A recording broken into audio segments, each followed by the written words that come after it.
Hey everyone, this is Fantasy in Frames. I'm your host, Zach, at FF Chupa Batman. This is Beat the Waiver Wire. We are already talking about week 12. So, the whole point of the show, if you haven't watched it before, is to give you players to pick up now for free off your waiver wire before the week 11 games start. And that way, you do not have to fight your league mates on the waiver system, whether it's fab bids or priority bidding. All of these players are rostered in less than 50% of ESPN leagues. I try to cover as much as I can, so that way it hopefully helps you in your league. Go ahead and like this video if this is helpful for you. Please subscribe to the Fantasy and Frames channel. We have a lot of great content coming out, so I would really appreciate it. Great way to support the team. All right, so let's get started with our quarterback. It is Jimmy Garoppolo. He is 44.5% rostered, and he is not, I would say, anything special, but there is not much left on the waiver wire right now. So he has decent schedule rest of season. Nothing really sticks out as a big problem. And he has great offensive weapons. So he's been pretty safe. And if you need to cover some bye weeks coming up in week 13 or 14, or maybe you just want some quarterback insurance going into the playoffs, just in case your starter gets hurt, then you could do a lot worse than Jimmy Garoppolo. He is a very, I would call him, safe quarterback. Not as exciting, but he is safe. All right, on to running back is Rachaad White. I've been talking about Rachaad White for so long this season. He is now 34.4% rostered. So he's on a bye week right now, which is probably why his rostership percentage has not skyrocketed, because we just saw him take over the Bucs backfield in Germany in week 10. Now, Fournette did suffer an injury. I believe it was a hip injury. We don't have the full extent of Fournette's injury. They say he'll be fine when we get off bye, but we really don't know.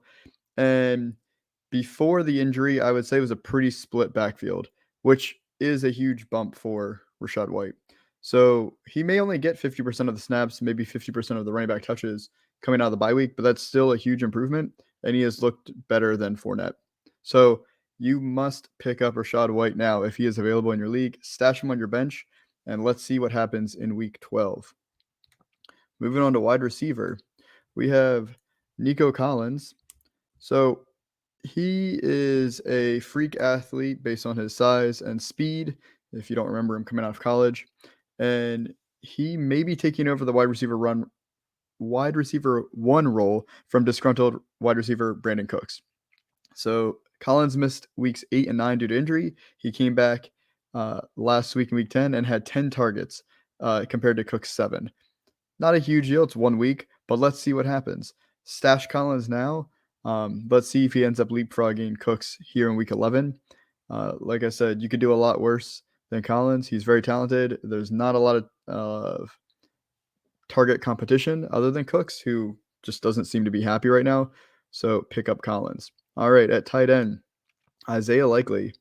So as we are recording this for Saturday evening, we do not know if Mark Andrews is going to play for week 11. He is a game time decision. So honestly, you should be picking up Likely, only 18.5% rostered now.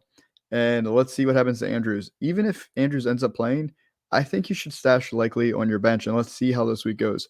For one, Andrews could re-injure himself in week 11. Hopefully that doesn't happen. But until he's fully healthy, Likely should be on your bench, and you can start him if Andrews doesn't play. He's an athletic tight end that plays like a wide receiver, and since Rashad Bateman has gone down for the team, he's out for the season. Likely may get more snaps, as the Ravens could be playing more in 2 tight end sets. They like to run the ball a lot, control the clock, and now that they don't have really an alpha wide receiver, why not get Likely, who is an athletic player, on the field and pepper him with targets? So go ahead and pick up Isaiah Likely. And your bonus player of the week is going to be Jerick McKinnon, only 25.6% rostered. We may have a 2 running back committee now in the Chiefs organization, with Clyde Edwards-Helaire only playing 4 snaps in week 10. So let's see what happens in week 11. McKinnon has the obvious third down passing running back role, which is huge when you know exactly what the running back is expected to do. So he's worth a stash. He could become a league winner down the stretch. Let's see what happens to CH. Pacheco runs really hard, could be prone to injury. So go ahead, stash McKinnon, especially in a PPR league. He can get you some easy points as we go through bye weeks. Throw him into your flex. So that is all for this week's Beat the Waiver Wire. Like I said, go ahead and subscribe to this channel. We have a ton of great content coming out. We have you covered with Redraft. We have you covered with Dynasty, IDP, even DFS. Make sure you check out fantasyandframes.com for all of our articles, all of our rankings. The team is awesome over there. So we really appreciate the support. Good luck. Let's hope we get in the playoffs. We can do this. Have a great one, everybody.